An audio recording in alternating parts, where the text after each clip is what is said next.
बिस्मिल्लाहिर्रहमानिर्रहीम। आज की इस वीडियो में हम बात करेंगे सेकंड ईयर की केमिस्ट्री की जो ऑफिशियली बोर्ड की स्कीम है।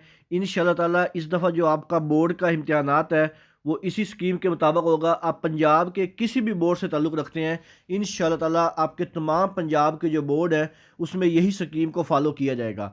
तो सेकंड ईयर की जो केमिस्ट्री की स्कीम है इस दफ़ा चेंज कर दी गई है। इस दफ़ा जो आपका पेपर होगा वो SLO बेस होगा। SLO बेस से मुराद क्या होगा कि स्टूडेंट लर्निंग आउटकम्स के रिलेटेड होगा, यानी कि इंटरनेशनल स्टैंडर्ड के मुताबिक होगा, जिसमें जो 70% आपका जो पेपर है वो आपका किताब में से आएगा, जबकि बाकी का जो 30% पेपर है वो कंसेप्चुअल होगा। यानी कि कंसेप्चुअल से मुराद ये है कि जो आपने किताब में क्वेश्चन किए होंगे या जो आपने थ्योरी के या न्यूमेरिकल वगैरह किए होंगे उसी से रिलेटेड आपकी स्टेटमेंट को या उसी से कंसेप्ट के मुताबिक जो है 30% जो आपका पेपर है वो कंसेप्चुअल होगा। तो सबसे पहले हम बात करते हैं ऑब्जेक्टिव पेपर की। आपका जो ऑब्जेक्टिव पेपर होता है ये टोटल 17 मार्क्स का होता है। इसमें 17 MCQs होते हैं और हर MCQs का 1 नंबर होता है। तो जो आपका चैप्टर नंबर 1 है इसमें से 1 MCQs आएगा, चैप्टर 2 से भी 1 MCQs, चैप्टर नंबर 3 से भी 1 MCQs, चैप्टर नंबर 4 से भी 1 MCQs, चैप्टर नंबर 5 से भी 1 MCQs, चैप्टर नंबर 6 से भी 1 MCQs, चैप्टर नंबर 7 से भी 1 MCQs, चैप्टर नंबर 8 से भी 1 MCQs, चैप्टर नंबर 9 से भी 1 MCQs, चैप्टर नंबर 10 से भी 1 MCQs। इसके बाद नेक्स्ट जो आपका चैप्टर है चैप्टर नंबर 11, इससे भी 1 MCQs, चैप्टर नंबर 12 में से भी 1, चैप्टर 13 से भी 1 MCQs, चैप्टर नंबर 14 से भी 1 MCQs, चैप्टर नंबर 15 से भी 1 MCQs, जबकि जो आपका चैप्टर नंबर 16 है इसमें से 2 MCQs पूछे जाएंगे। अब हम बात करते हैं आपका जो सब्जेक्टिव पेपर है। सब्जेक्टिव पेपर में जो सबसे पहला सवाल होता है शॉर्ट क्वेश्चन का होता है। इसके जो टोटल नंबर होते हैं ये 44 होते हैं। इसमें आपके 3 पोर्शन होते हैं, 16-16 नंबर के 2 और एक जो पोर्शन होता है वो 12 नंबर का होता है। तो सबसे जो पहला पोर्शन होता है शॉर्ट क्वेश्चन का, ये क्वेश्चन नंबर 2 के नाम से होता है। इसमें जो टोटल सवाल होते हैं ये 12 होते हैं। 12 में से आपने अपनी मर्जी से कोई से 8 सवालों के जवाब देने होते हैं और इसके जो टोटल नंबर होते हैं वो 16 होते हैं, यानी कि हर सवाल के 2 नंबर होते हैं।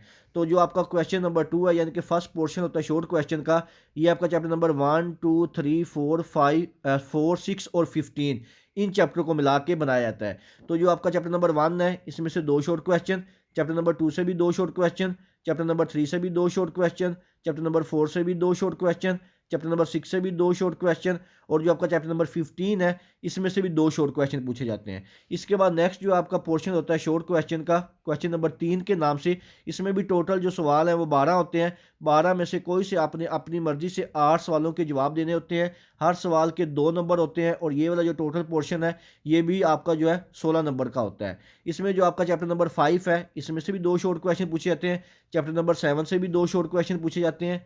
इसके बाद नेक्स्ट जो आपका है चैप्टर नंबर 8, इसमें से 3 शॉर्ट क्वेश्चन पूछे जाते हैं। चैप्टर नंबर 10 से भी 2 शॉर्ट क्वेश्चन और जो चैप्टर नंबर 14 है इससे 3 शॉर्ट क्वेश्चन पूछे जाते हैं। इसके बाद जो आपका लास्ट पोर्शन होता है शॉर्ट क्वेश्चन का, क्वेश्चन नंबर 4 के नाम से, इसमें जो टोटल सवाल होते हैं ये 9 होते हैं। 9 में से आपने कोई से अपनी मर्जी से 6 सवालों के जवाब देने होते हैं और इसके जो टोटल नंबर होते हैं ये 12 नंबर का पोर्शन होता है। ये जो पोर्शन है ये आपका चैप्टर नंबर 9, 11, 12, 13 और 16 इन चैप्टर को मिला के बनाया जाता है। जो आपका चैप्टर नंबर 9 है इसमें से 2 शॉर्ट क्वेश्चन, चैप्टर नंबर 11 से भी 2 शॉर्ट क्वेश्चन, चैप्टर नंबर 12 से 1 शॉर्ट क्वेश्चन, चैप्टर नंबर 13 से 2 शॉर्ट क्वेश्चन और जो आपका चैप्टर नंबर 16 है इससे भी 2 शॉर्ट क्वेश्चन पूछे जाते हैं। तो ये था आपका जो शॉर्ट क्वेश्चन वाला पोर्शन है कि कौन से चैप्टर को मिला के कौन सा पोर्शन बनाया जाता है और हर चैप्टर में से कितने शॉर्ट क्वेश्चन आते हैं और कितने नंबर का वो सवाल होता है। अब हम बात करते हैं आपकी जो सेकंड ईयर केमिस्ट्री है इसकी जो लॉन्ग क्वेश्चन होते हैं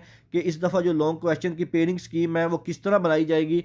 तो लॉन्ग क्वेश्चन के मुताबिक आपको पहले बता दूं कि आपके पास जो टोटल सवाल होते हैं ये 5 सवाल होते हैं। 5 में से आपने अपनी मर्जी से कोई से 3 सवालों के जवाब देने होते हैं और हर सवाल के 2 पार्ट होते हैं, part A and part B. और जो एक लॉन्ग क्वेश्चन होता है इनके दोनों पार्ट्स को मिला के इसके जो टोटल नंबर बनते हैं 24 मार्क्स का होता है और हर जो पार्ट होता है लॉन्ग क्वेश्चन का ये 4 नंबर का होता है और जो टोटल सवाल होता है ये 8 नंबर का होता है। तो सबसे पहला जो आपके पास लॉन्ग क्वेश्चन होता है लॉन्ग क्वेश्चन नंबर 5 के नाम से। ये आपका चैप्टर नंबर 1 और 3 इन दोनों को मिला के बनाया जाता है, यानी कि जो क्वेश्चन नंबर 5 का ए पार्ट है ये चैप्टर नंबर 1 में से आता है 4 नंबर का, और इसका जो बी पार्ट है ये चैप्टर नंबर 3 में से आता है 4 नंबर का। इसके बाद नेक्स्ट जो आपका लॉन्ग क्वेश्चन होता है क्वेश्चन नंबर 6 के नाम से, ये आपका चैप्टर नंबर 2 और चैप्टर नंबर 6 इन दो की पेयरिंग होती है। जो ए पार्ट होता है क्वेश्चन नंबर 6 का ये चैप्टर नंबर 2 से आता है 4 मार्क्स का, और जो क्वेश्चन नंबर 6 का बी पार्ट होता है ये चैप्टर नंबर 6 में से आता है 4 नंबर का। इसके बाद नेक्स्ट जो आपका लॉन्ग क्वेश्चन होता है क्वेश्चन नंबर 7 के नाम से, ये आपका चैप्टर नंबर 7 और 10 इन दोनों की पेयरिंग होती है। अगर 7 की बात करें तो इसका जो ए पार्ट है चैप्टर नंबर 7 से आता है 4 मार्क्स का, और जो बी पार्ट है ये चैप्टर नंबर 10 से आता है 4 मार्क्स का। इसके बाद नेक्स्ट जो आपका क्वेश्चन नंबर 8 होता है लॉन्ग क्वेश्चन का, ये आपका चैप्टर नंबर 8 और 12 इन दोनों चैप्टरों को मिला के बनाया जाता है। जो इसका ए पार्ट है वो आपका चैप्टर नंबर 8 में से आता है, और जो बी पार्ट है ये चैप्टर नंबर 12 में से आता है। इसी तरह जो आपका नेक्स्ट या लास्ट जो लॉन्ग क्वेश्चन होता है क्वेश्चन नंबर 9 के नाम से, ये आपका चैप्टर नंबर 9 और 11 इन दो चैप्टर को मिला के बनाया जाता है। ए पार्ट जो होता है वो चैप्टर नंबर 9 से आता है 4 नंबर का, और जो बी पार्ट होता है ये चैप्टर नंबर 11 से आता है, इसके भी 4 नंबर होते हैं। तो अगर हम बात करें लॉन्ग क्वेश्चन की तो टोटल आपने 3 सवाल करने होते हैं, यानी कि 6 पार्ट करने होते हैं। अगर आप चैप्टर नंबर 1, 3, 2, 6 और 7 और 10 ये 6 चैप्टर को अच्छी तरह कर लें तो आपके जो तीनों लॉन्ग क्वेश्चन है वो अटैम्प्ट हो जाएंगे। जबकि बाकी जो आपके रिमेनिंग चैप्टर हैं इनके सिर्फ आप MCQ और शॉर्ट क्वेश्चन कर लें तो आप जो सेकंड ईयर केमिस्ट्री का पेपर है 100% अटैम्प्ट कर सकते हैं। तो ये थी आपकी सेकंड ईयर केमिस्ट्री की ऑफिशियली बोर्ड की स्कीम। इस स्कीम के मतलब अगर आपके ज़हन में कोई भी सवाल हो आप मुझसे कमेंट सेक्शन में पूछ सकते हैं। दुआओं में याद रखिएगा। जज़ाकल्लाह। अल्लाह हाफिज़।